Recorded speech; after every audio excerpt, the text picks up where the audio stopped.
Disney is one of the most evil companies in the world, which might sound kinda strange. How could the company behind Mickey Mouse, Snow White and the Seven Dwarfs, Pinocchio, Aladdin and Frozen possibly be evil? I mean, Disney was everyone's childhood. We would watch their films and be inspired by their beauty and elegance. Even today, our favorite films are from Disney. In fact, in 2020, 7 of the top 10 highest grossing films were made by Disney. But trust me when I say that Disney isn't the company that you think it is. Disney is a ruthless monopoly, a monopoly that is dominating the entire media landscape, owning Marvel, PIXAR, Lucasfilms, 20th Century Fox, Vice, The History Channel, ESPN, and just so many more, homogenizing the world's creativity. They are also one of the 6 companies that have consolidated control of nearly all American media, and they are run by ruthless, faceless executives squeezing every penny they can from our childhood nostalgia. It's gotten to a point now where Disney is so ruthless for money that they even threaten to sue the parents of a dead child for putting Spider-Man on their 4-year-old's grave.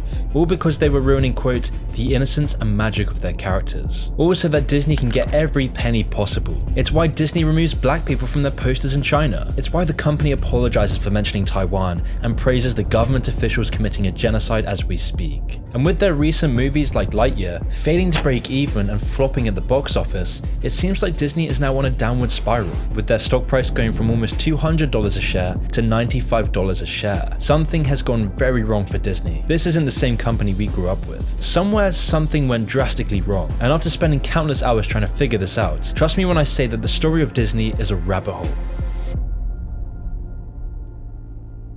But before we continue, I want to talk to you about today's sponsor, Galaxy Lamps. The Galaxy Lamp 2.0 is the perfect mood setter, coming with a ton of different vibrant colors. Even better is that you don't need a remote when integrating the Galaxy Lamp with the app. By integrating with the Galaxy Lamp Smart app, you will have access to unlimited color options, along with the ability to control the lamp rotation speed, set timers and schedules, and so much more. And if you're looking to integrate the Galaxy Lamp with other devices, you can also set up the lamp with both Amazon Alexa or Google Assistant. But if you don't want to use the app or use Amazon Alexa or Google Assistant, the Galaxy Lamp will work perfectly without app integration, as the lamp comes with its own 6 different color pattern settings, in addition to a 3-stand system that allows you to place the Galaxy Lamp up against walls and ceilings. So if you want to set the right moods and fill your room with vibrant colors, use my special discount code MOON to get 15% off of your order. Do this by making sure to click the link in the description below. The story of Disney begins back in December 5th, 1901, when a man named Walter Elias Disney was born. Walt was a gifted artist and drew regularly throughout his childhood, with some of the cartoons being showcased in military newspapers during World War I. But back then, Walt understood that drawings wouldn't make him rich. He was unemployed and there were just so many cartoon artists across the world, it was almost impossible to stand out. So how could Walt become rich while selling cartoons? This seemed near impossible, because drawing cartoons alone wasn't going to be enough. So Walt had to think outside of the box, and that was when Walt noticed the growing industry of animation. Back then, the main animations involved stop motion with objects, puppets, clay or cutouts, and drawn or painted animations. After noticing the untapped industry of drawn animations, Walt would begin to go all in on animation, partnering up with fellow artist Ub Iwerks, a man who would soon become his partner and close friend. At the start, Walt and Ub ended up doing cutout commercials for the Kansas City Film Ad Company. They later considered starting a new business that would draw cartoons for a local theater, an idea which ended up becoming Walt's first company, Laugh-O-Gram Studios. Although this venture didn't work out too well and went bust in just a couple of years. It was this failure that left Walt even more determined to succeed, and so he left for Missouri for Hollywood, saving nothing for the swim back, bringing with him just a 12.5-minute film he and Ub were working on. This film was called Alice's Wonderland, and to their luck, the short film was purchased, resulting in the creation of their new company on October 16th, 1923, the Walt Disney Company. The initial business was a joint partnership between Walt and his brother Roy Disney. In less than 3 years, Disney had produced 2 movies and even purchased their own studio in Hollywood. A few years later in 1927, and Disney created Oswald the Lucky Rabbit, who was one of their first cartoon characters to ever have a personality. As outlined by Walt himself, quote, "Hereafter we will aim to make Oswald a young character, peppy, alert, saucy, and venturesome, keeping him also neat and trim." With Oswald, Walt began to explore the concept of personality animation, in which cartoon characters were defined as individuals through their movements, mannerisms, and acting, instead of simply by their design. Walt had expressed, quote, "I want the characters to be somebody. I don't want them to just be a drawing." In order to make his Oswald cartoons look real, Disney turned away from the styles of Felix the Cat, Coco the Clown, Crazy Cat, and Julius the Cat, and began emulating the camera angles, effects, and editing of live-action films at the time, because Walt didn't want his new character to simply just be a prop for gags. Instead, he explained that his intention was to make, quote, "Oswald peculiarly and typically Oswald." And by doing this with Oswald, Walt was creating groundbreaking innovation in animation, and would soon go on to change the course of animated cartoons forever. However, other people were noticing this and wanted a piece of the pie themselves. And that's why in 1928, Walt was faced with disaster. Because while Oswald was successful, it was this success that would actually bring down Walt. Because when Disney wanted to negotiate a larger fee for producing the Oswald series, the film producer Charles Mintz wanted to instead reduce payments. Mintz had also persuaded many of the artists working for Disney to actually work for himself. Mintz actually threatened to start his own studio and produce the series himself if Disney refused to bow down to the threat, causing him to lose most of his animation crew and the money for the project. Disney was now back at rock bottom. He had to create something big and fast in order to keep the company afloat, and luckily Walt did have a trick up his sleeve. During this heated period between Mintz and Walt had created Mickey Mouse. The mouse was created privately while Disney completed the Oswald cartoons. He did this to hide away from Charles Mintz, as he never trusted the film producer, even though by creating Mickey Mouse he was breaking the contract. At the time, Disney was commissioning IGER to begin developing a new character concept. This was a stressful time because Disney didn't like any of the concepts. All the designs of different animals, including dogs and cats, just weren't appealing. But that was, apart from one, Mickey Mouse. So Disney went through with the production of Mickey Mouse in private, with the character actually being voiced by Walt Disney himself. Following the principles of personality animation that he originally learned through his Oswald character, Walt's artistic style made Mickey one of the world's most recognizable fictional characters. His first debut in Steamboat Willie was an immediate sensation and led to Disney's dominance in the animated market for many years. Not long after, Disney started introducing many other well-known characters, including Minnie Mouse, Goofy, and Donald Duck, and it seemed like everything was turning for Walt. His empire was expanding, his cartoons internationally recognized, he had grown his team enormously and his growth had far overtaken Mintz's. He seemed to have gotten the perfect revenge. But behind this golden surface was an impending disaster, with Walt being betrayed by the distributor for Mickey Mouse, Pat Powers. You see, Pat had gotten Walt to sign a dodgy contract with Universal Pictures, where they would take the vast amount of profits from Mickey Mouse, leaving Walt feeling underpaid. And at the same time, Pat would then convince Walt's close partner Iwerks, the guy who designed Mickey Mouse, the guy central to Disney's success, to now abandon Disney. With Walt being betrayed and losing his close partner, he would go on to have a nervous breakdown. With all this stress and turmoil, he decided to take a break abroad in Cuba with his wife. But this break would do wonders for Disney. Restoring his mental health, ambition, and team, he returned a few years later in 1931 to sign Disney into a contract with Columbia Pictures, allowing Disney to now distribute their cartoons in Technicolor. This new color technique would be used in their Silly Symphony series, allowing Disney to win its first Academy Award for Best Cartoon in 1932. And the experience they gained with color animations and the increase in funds led them to start working on their first full-length film, Snow White and the Seven Dwarfs. When they released this film in 1938, it would go on to become the highest-grossing film of all time. But once again, big challenges were just around the corner for the Disney company. In 1939, World War II began, disrupting the world economy irreparably, and Disney was feeling the impact. Because while Disney was reeling on the success of Snow White, the studio was producing Pinocchio in early 1938, along with Fantasia in November of the same year. Both of these films were then released in 1940, and neither performed well at the box office. Not because the films were bad, but because the European market had vanished. No one was going to the cinema to watch Disney films when bombs were hailing across the continent, which is why the studio made a loss on both pictures and was deeply in debt by the end of February 1941. In response to this financial crisis, Disney and his brother Roy would take the company public. And to please their new investors, Disney would have to take drastic measures that would include massive salary cuts, which would eventually cause an animator strike in 1941, which would go on for 5 weeks, crippling the company even more. The only way Disney was really making money anymore was through its anti-German and anti-Japanese propaganda films for the US military. However, by scraping the barrel for money, Disney managed to survive the war, and was then able to start focusing on original material once again. They initially found it difficult to pick up where it had left off, but 1950 proved to be a turning point, thanks to the success of their first live-action film, Treasure Island. Because of this success, Disney now had more money to launch several television series, with their first one, Mickey Mouse Club, making its debut in 1955. And again, this was an even bigger hit, with the 50s being the absolute golden years for Disney. And with all their mounting successes in this period, Disney would open their first theme park in California. Throughout this entire stretch, there seemed to be no issues. Everything they were producing was a massive hit. They were gaining worldwide recognition, and Disney would seem unstoppable. But after more than a decade of major successes, again something devastating would happen to the Disney company. On November 30th, 1966, Walt Disney would die as a result of his ongoing lung cancer complications, meaning his brother Roy Disney would take over the business, although in less than 5 years, the investors wanted him to be replaced, causing the Disney family to be succeeded by an executive team in 1971, marking the end of the family name's leadership in the company, and would also mark a major shift in Disney's future. Out were the days of handmade original Disney productions, in was the corporatized, hollowed out Disney. The focus now? Make as much money as humanly possible. And so in the following decades, Disney would start taking advantage of merchandising opportunities, it would produce more feature films, and construct numerous projects around the globe, including their first international theme park in Tokyo during 1983. And whilst everything did look good on the surface, the company was noticeably different after Walt's death. You see, during the early 1980s, American movie making was changing. Audiences were just less interested in the family films that had been the mainstay of Disney for many years, and the company was just now not meeting the standards of their competition. Disney's competition was making films garnered towards the prolific teenage and adult market, something that Disney couldn't catch up with,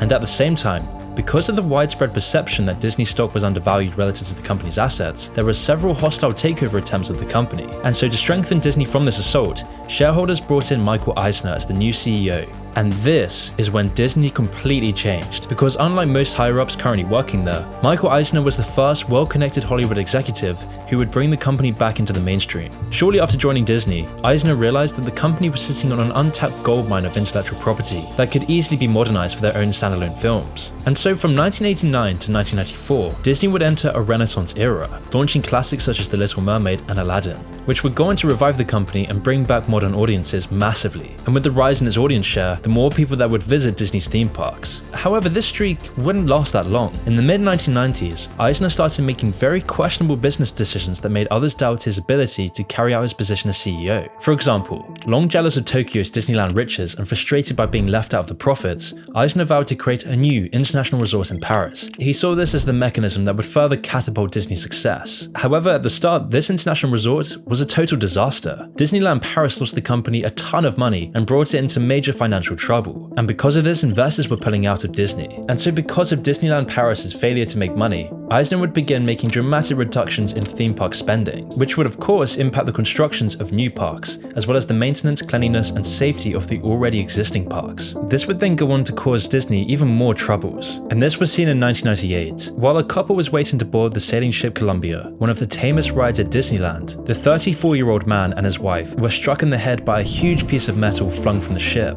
The steel was intended to secure the ship to the dock, but instead it was violently torn from the hull and thrown into the throng, killing the man and disfiguring his wife, becoming one of the most abhorrent events in the history of theme parks, all because of Eisner pulling out funds for the parks, highlighting just how drastically the Disney company had turned under the leadership of Michael Eisner. The man who saved Walt Disney was now making one bad decision after another. There were many other blunders from Eisner as well, like Disney's failed attempt at an AOL-style internet portal, which would become an embarrassing joke for the company, not to mention all the regular infighting amongst executive staff, and eventually the straw that broke the camel's back, appointing his friend Michael Ovitz as president of the company. By causing this decline in Disney's reputation, along with pushing investors out of the company, Disney's executive team was forced to fire Eisner and pay him $140 million to finally remove him from the CEO position. The whole debacle was a complete disaster for Disney, both financially as well as in the eyes of the public. Once Eisner was gone in 2005, Bob Iger, a former weatherman, took over the role of CEO. And this would seemingly be a great move for Disney, as after intense negotiations between Bob Iger and Steve Jobs, Disney would go on to purchase its biggest competitor, PIXAR. This was mainly because PIXAR was taking away a huge part of Disney's market share, releasing huge films like Toy Story, Finding Nemo, and The Incredibles. And while this was happening under Eisner's reign, Disney was losing its popularity. The public seemingly wanted PIXAR more than Disney, but with PIXAR now under the Disney umbrella, the market was completely under Disney's control, going on to produce more and more 3D animated films, with films such as Moana and Coco. But Disney wouldn't stop there, because in 2009, Disney later bought Marvel Studios, which was one of the first of many acquisitions that would increase Disney's monopoly of the entertainment industry. And this was Disney's new strategy. Instead of focusing on their own content, Disney would just buy out all its competition. And that's why over the last 10 years, the business tactics of Bob Iger have resulted in Disney cornering the entire entertainment industry. Disney has since bought a slew of major studios, television stations, and intellectual properties, including Lucasfilms, ABC, ESPN, 21st Century Fox, and just way too many other things to list off in this video. I mean, it's literally gotten to a point now that many are calling for Disney to be broken up due to ongoing ongoing monopoly concerns. And so with all this backstory in mind, you might start to notice a trend. Most of the defining moments of Disney are during leadership changes. And that's why it's important we talk about Disney's new CEO, Bob Chapek. Bob Chapek comes from a retail background and is known for cutting costs, placing an emphasis on merchandise at the expense of media. Disney investors and the executives want Chapek to make more profits, which isn't a major shock. But what more can Disney do when it's cornered the entire US market? There's nothing else to control. It's getting harder and harder for Disney to expand. It's conquered the European, Latin American, and American markets. And so with this in mind, it shouldn't be any surprise that Disney has now been further expanding their relationship with China, whilst also trying to please its biggest investors like BlackRock by pandering to their political beliefs, causing Disney's content in recent years to take a much weirder turn, and the results of this have become very apparent in just the last couple of years. In recent years, Disney has been forced to pander heavily to their investors. With their new cost-cutting ruthless executives, Disney is doing everything it can to maintain its growth. And this behavior has been going on for a few years now. However, you'd think by doing this sort of thing that it would be a PR disaster for the company, and yet they haven't really stopped. In fact, the company has become even more morally bankrupt. For example, they've become so desperate to squeeze even more money that they actually refused grieving parents to put a picture of Spider-Man on their 4-year-old's grave. All because Disney wanted to, quote, preserve the magic and innocence of its characters, unless of course the father paid them a handsome fee. However, trust me, this is only the start here, because Disney is unironically supporting genocide in China. You see, behind closed doors in Hollywood, nearly every producer has to regularly self-censor their content, all in an effort to appease the Chinese government, and Disney is no exception. Due to China's massive 1.4 billion population, that equates to a ton of money, and so movie companies want to be sure to tap into the Chinese market. And with China's limited movie outputs, it means Western companies like Disney will have little competition. But there's a catch. China only allows 34 foreign films to be shown in the country annually. So not only is the competition huge amongst American movie companies, it's even fiercer when factoring all the movie companies around the world that want to tap into the Chinese market. And so for your movie to be chosen for screening, you have to make sure it's absolutely squeaky clean for the Chinese censors, which means removing any negative depictions of China, but it also means you have to praise China. You have to be as non-threatening as possible. And these requirements don't just apply to the films being released. No, this involves all the production team. If these rules are broken by the actors, producers, or distributors, or anyone else, they will all be banned from the country without a second thought, causing these giant movie companies to lose billions of dollars. Disney figured this out firsthand when they distributed a film about Tibetan oppression from the Chinese called Kundun, which temporarily got the company blacklisted from China. To revert this ban, the then CEO had to profusely apologize and even hired the former Secretary of State, Henry Kissinger, to prevent a total fallout with the country. After this incident, Disney had to jump through so many hoops just to get back in China's good books, which included buying multiple Chinese film distribution rights, hiring Chinese performance groups, and making plans to open a theme park in Shanghai. And Disney has since scrubbed all their involvement with the film. And as you may have guessed, this was when Eisner was CEO. He said, quote, "The bad news is that the film was made. The good news is that nobody watched it. I want to apologize, and in the future we should prevent this sort of thing, which insults our Chinese friends." In addition to the talks of genocide perpetuated by China being forbidden, there can also be no mention of Taiwan at all in Hollywood. I mean, just to give an example of how strict the rules are when it comes to any reference of the country, Top Gun Maverick is now facing a ban in China because of a single shot containing a Taiwanese patch on the protagonist's jacket. This was after the film distributor Paramount Pictures refused to cater to the CCP's demands, saying they would not edit the flag out. But on the other side of the coin, refusing such orders from China is something Disney would never even dream of. China is their main market now. I mean, just look at the disaster of a film called Mulan, which was supposed to be an easy slam dunk remake of the 1998 original, which turned out to be a financial and public embarrassment for the company, both in their Western and Chinese audience. Despite the movie's blatant pandering to the CCP, it still bombed at the premiere in China and lost $130 million at the box office. In addition, Disney quite distastefully gave thanks during the end credits of the film to 8 government entities in Xinjiang for allowing them to film there. And for those who don't know, this is the same region as the ongoing Uyghur genocide in China. From Chinese police computers show that Uyghur prisoners in the western region of Xinjiang are shot on sight if they're caught trying to escape. Thousands of photos shed light on a secretive system of mass incarceration. Yes, Disney is quite literally praising the people committing genocide in China.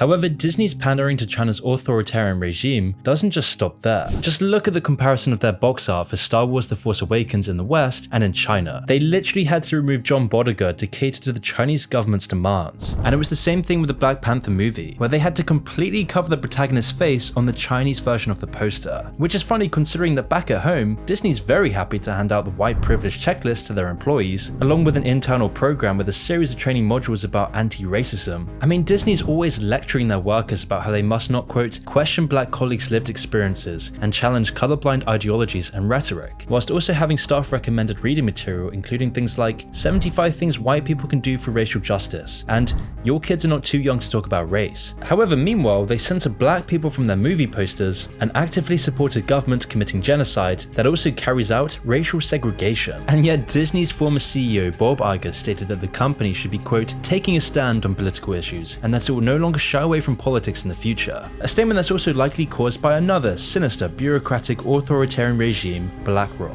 BlackRock is one of Disney's top shareholders, owning nearly 150 million shares in the company. Now, for those of you who don't know, BlackRock is the shadowy investment management firm that oversees roughly 10% of all stocks traded worldwide, which amounts to about $10 trillion in assets. In the words of Bloomberg, BlackRock is effectively a fourth branch of government, and with BlackRock's founder and CEO Larry Fink's personal connections with the former Treasury Secretary Timothy Geithner, BlackRock has been able to control multiple major banks, with Larry Fink largely being regarded as the most powerful man in America. And because of this, most investors and banks follow BlackRock's ESG ratings to know whether or not they should put their funds into a company. Now, an ESG rating, according to BlackRock, measures a company's exposure to long-term environmental and governance risks. These risks include things like energy efficiency, worker safety, and board independence, all of which will cause companies to have significant financial consequences if they're not followed properly. However, in 2018, this ESG score was modified when Larry wrote a letter telling all the companies under his thumb to, quote, contribute to society or risk losing our support, adding that society is demanding that companies, both public and private, serve a social purpose. And now, of course, Disney, being run by the most ruthless executives in modern history, does everything they can to please their investors, which is why Disney has the second highest ESG rating in the entertainment industry. And that's also why in the last couple of years, Disney has been at the forefront of this new woke push, becoming ever more political, like the time they vehemently opposed Florida's new public education bill, a bill that stops teachers educating children below 3rd grade about sex and gender. So why is Disney suddenly becoming so randomly opposed to this one bill? Why is a multi-billion-dollar company giving their input on the way grade school education is handled in the state of Florida? Disney has never done anything like this before. This is only happening after BlackRock changing their ESG rating, but their strict adherence to this ESG rating is causing Disney to now be faced with even bigger challenges, as it looks like the Disney company is currently taking some big financial hits. While Paramount Pictures claims they won't bow down to China or ESG scores, releasing Top Gun Maverick free from censorship, Paramount Pictures is now seeing huge success, with Top Gun Maverick cracking over $1 billion box office worldwide. A film that entertained audiences worldwide. A film that refused to denounce Taiwan and, quote, toxic masculinity. It's a film that just isn't political. And at the same time, Disney's $200 million budget Lightyear film gained only $150 million in sales, because yet again, it was Disney's attempt at stuffing corporate wokeness down their audience's throats. And right now, Disney's stock price is plummeting, going from $200 down to only $90, becoming more and more dependent on their theme parks rather than their core content Walt Disney had originally pioneered. And with their new upcoming Baymax movie being reportedly about a non-binary Michelin man using female sanitary products, I can't really imagine kids are going to be rushing the droves to watch it. Perhaps Disney is going the route of Netflix, where their ruthless adherence to their investors and money at all costs attitude might now kill the Disney monopoly.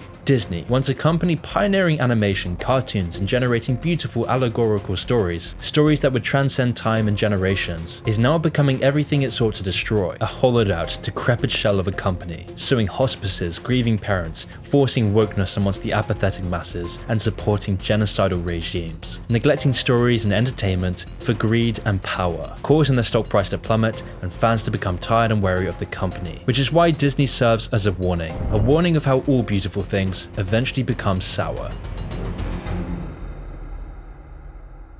I have a quick important announcement to make. I'm sick of being demonetized on YouTube. I'm sick of censoring these videos for the YouTube algorithm. So this is gonna change. Every month, I'm gonna be releasing unfiltered, raw, controversial videos for YouTube members. Videos about the darkest corners of the internet, TikTok, the CIA, China, Rothschilds, a Mr. Robot series review. And by the end of the month / early August, I'll be releasing a video on Ted Kaczynski, otherwise known as the Unabomber, where we'll talk about his story, going from a mathematical prodigy to living in the wild, sending bombs in the mail, and having his manifesto on the front page of the New York Times. Not only that, but by becoming a member of the channel, you'll have access to my Discord server to talk with other like-minded people, where every month I'll be doing a Q&A for all your questions. And if you're still not happy with your membership in the first month, I will personally refund you. All you have to do is email me. So if you want to watch exclusive, unfiltered, controversial videos that I can't release to the public, which includes access to my server and a monthly Q&A, join my channel for only $5.99 a month. This will also help us out a ton too in making these videos. And if you want to support the channel even more, I will hardcode your name into my videos for only £3 more.